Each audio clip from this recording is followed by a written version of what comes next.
Eu estou aqui gravando uma aula de arte de quinta-feira. Então, a prof quer que vocês prestem bem atenção. Eu coloquei na aula de arte a página 28, 29, 31 e 33. Por quê? Porque essa atividade 28 e 29 a professora vai relembrar. Porque na página 28 e 29 a gente já fez, que é sobre o surrealismo, né? Que são os trabalhos, as obras do artista Salvador Dalí. Então a gente já fez. Eu vou só relembrar, né? Salvador Dalí nasceu na Espanha, criou pinturas oníricas, ou seja, inspiradas no momento do funcionamento dos sonhos. O estilo da arte criado por ele chama-se surrealismo. Surreal é aquilo que não pertence ao real, por ser estranho, absurdo como um sonho. Então, a página 30, a gente fez um trabalho avaliativo sobre surrealismo. Por isso que a gente não fez aqui. Então essa página vai ficar em branco, porque a gente já fez, certo? No segundo bimestre. E daí a continuação do trabalho de surrealismo está na página de 31, no tempo da linha. Então, para a gente fazer um traçado, a arte envolve música, teatro, desenho, pintura, escultura, né? Tudo isso. Movimento, certo? Uma linha pode ser no tempo da linha. Uma linha também pode causar diferentes sensações no tempo e no movimento.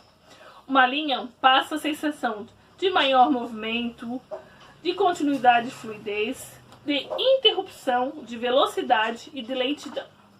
As linhas podem ser mais ou menos fluidas e parecer mais ou menos pesadas. E tudo isso altera a sensação que causa. Observe a imagem a seguir.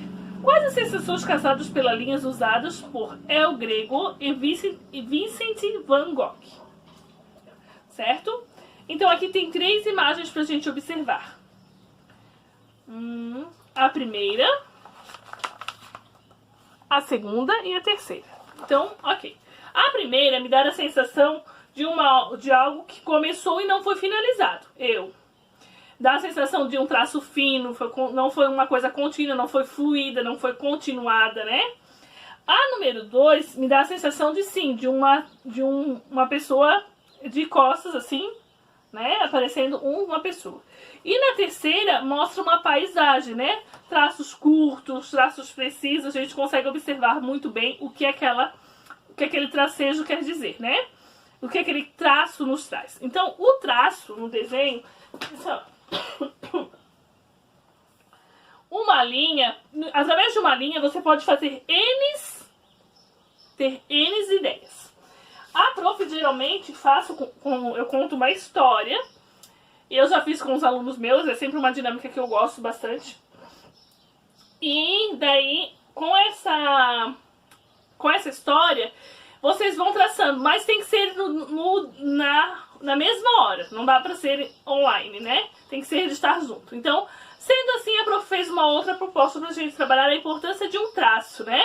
Então, o que ela quer dizer? Que através de um traço, você pode usar a imaginação. Você pode transformar, a gente poderia transformar esse traço, eu poderia transformar em uma onda do mar. E poderia fazer um outro objeto, um outro recurso, partindo deste traço. Poderia, se fosse outra pessoa, poderia fazer outro tipo de ilustração, outro tipo de desenho, certo? Então, o traço pode ter para mim uma informação, pode trazer para mim um tipo de informação, e para você, outro tipo de informação, certo? Então, aqui mesmo eu já vou explicar o trabalho de arte, certo?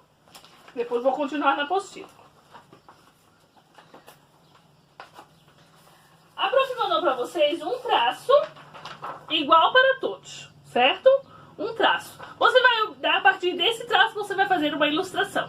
Lembrando que essa atividade é de arte. Então, você precisa pintar. Caso você não for fazer a pintura, você tem que me justificar por quê, né?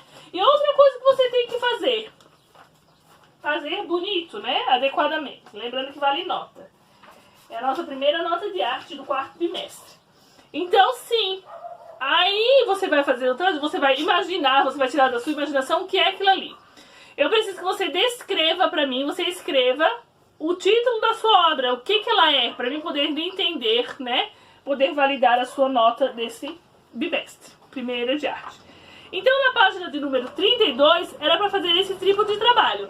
Fazer uma obra criada a partir das possibilidades de uma linha, de um traço. E daí eu resolvi transformar numa atividade avaliativa, certo? A pincelada de Van Gogh. Página 33. Espero que vocês tenham compreendido o trabalho.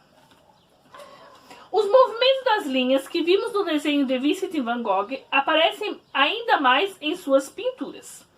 Suas pinceladas são inconfundíveis. Repara na quantidade de tinta usada. Elas revelam o movimento curto e os movimentos feitos com o pincel. Vincent van Gogh usava cada pincelada não só para espalhar a cor, mas também para produzir seu próprio entusiasmo. Vincent van Gogh fez parte do movimento artístico conhecido como expressionismo, que valorizava a expressão das emoções na arte. Suas pinceladas mostram a agitação e seus movimentos. Então, ó quanto é rico a obra de um autor, né? De um pintor, né? O que ele propõe, o que ele coloca na sua obra de arte, né? Lembrando que Vincent van Gogh, Salvador Dalí, né? Foram grandes pintores, escultores, pintores da época, da sua época, né? Lançaram modelos, lançaram modas de pintura, de arte, né?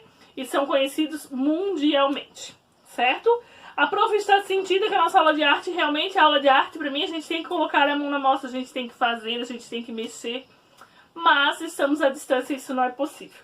Então, a importância da aula de arte é para explorar a criatividade que você pode ter, né? Que vocês tenham, com certeza todos têm, né? Uns um pouco mais para pintura, outros um pouco mais para música, outro um pouco mais para o teatro, né? E assim a gente vai, isso é a arte, né? Você colocar nos seus sentimentos. E os artistas plásticos, os pintores, né? Que fazem belíssimos quadros. Em cada pincelada, em cada traço, em cada cor, eles expressam o seu sentimento e botam o seu querer naquela imagem, né? Naquela obra, certo? Essa é a nossa aula de arte, mas ainda não terminamos, temos português aqui daqui a pouquinho.